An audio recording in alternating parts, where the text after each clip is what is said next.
This case study will focus on the mediated presence of microcelebrities on YouTube and will question whether the content that they share online contributes to the formation of real communities or if they are simply fabrications of reality. Microcelebrities on YouTube amass enormous followings, referring to their fans as their family or other pet names. Many would argue that these online interactions warrant the label of being a real community. Discussing his community model of the internet, Feenberg questions, are online communities real communities engaging their members seriously? This case study will examine this question in relation to microcelebrities on YouTube and argue that while social media can be a vessel for facilitating identity creation in the sense of online community, it is not necessarily effective in achieving communities that are inclusive for everyone, often segregating in nature and powered by commercial objectives. The shift into the contemporary social web has seen the creation of a flurry of social networking sites. Driscoll talks about how the early social web with its multi-user dungeons and bulletin board systems paved the way for the current reality of social media. From the rise and demise of MySpace, the creation of Facebook and Snapchat, Instagram and YouTube now reign supreme in popularity amongst millennials. What these sites have in common is their human element of desire to feel a sense of community.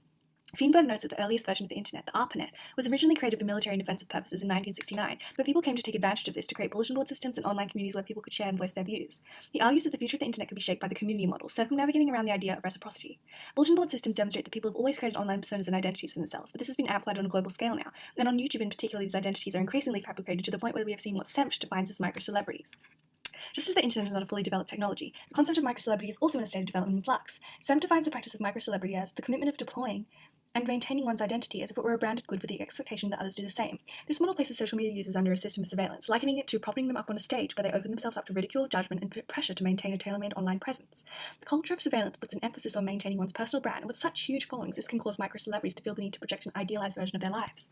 Holzbach talks about the contradictory nature of photography. He articulates that iPhones have allowed people to have easy access to cameras, but photo content posted online doesn't always reflect reality. On the one hand, it seems to engender an intensified, extended, and reflective experience of our everyday environment. On the other, we become distracted from the present situation by looking at a display instead of interacting with the real world. Sondheim talks about how photographs can be fabricated, edited, and altered to convey a certain message. She says that they furnish evidence, and even when an artist attempts to create images that convey reality as effectively as possible, they cannot help but be seduced by style and presentation, making photographs appropriations of reality. Therefore, the images that microcelebrities project on YouTube often present the best versions of themselves. This begs the question, are microcelebrities really posting this content to engage with their communities, or is this system of surveillance and commercial objectives what drives the distribution of this content, and can we really blame them for engaging in such activities? Social media sites makes information about ourselves and online friends increasingly public. Gary Marks defines surveillance as the use of technical means to extract or create personal data. This may be taken from individuals or contexts. Poster talks about a panopticon model, a system of surveillance about walls, towers, or guards, saying today's circuits of information and communication, and the databases that they generate constitute a super panopticon. While this kind of discourse surrounding surveillance might usually be reserved for cyber criminals, if you think about it on a deeper level, we are all essentially keeping up tabs on each other and surveying one another on social media. Seb relates this back to microcelebrities, saying people are also beginning to perceive a coherent online presence as a good and useful thing. They are also learning that negative publicity can be quite dangerous to one's employment, relationships, and self-image. She says this is the source of a growing cultural anxiety regarding oversharing online. Due to this, identities of microcelebrities are often fabricated and increasingly commercialized. Microcelebrities' power to influence allows them to create communities of fans, but some argue that these communities promote segregation, reinforcing existing prejudices. The personal branding aspects of microcelebrities has enabled identity creation in a sense of online community, but also alienation. Microcelebrities' projection of manipulated images creates a culture of engaging with others who are on their level in terms of followers, thus still creating a community, but often a close-knit circle. Feenberg says that the internet is so thoroughly colonized by business that it is little more than a vehicle for advertising.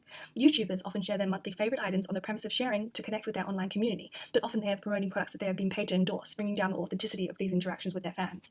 One could argue that microcelebrities on YouTube, referring to their fans as their family, gives them a sense of community. However, Feenberg argues that without face-to-face contact, it is said people cannot take each other seriously enough to form a community.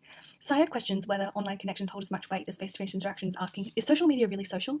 He goes on to say that there are complications with the word friending, and that social media mediates and moderates our social interaction. One could counter this, arguing that these microcelebrities often hold face-to-face meetups where fans can interact with them. While these can be effective, the authenticities of these interactions is questionable, as they are often recorded, brief interactions that fans have to pay for, and in the instance of Tarnacon, fans were scammed into attending an event that never really came to fruition. At the end of the day, it is a business. To many, social media it can still be a place of refuge and safeguard community, but the legitimacy of labeling YouTube and the like as real communities remains questionable.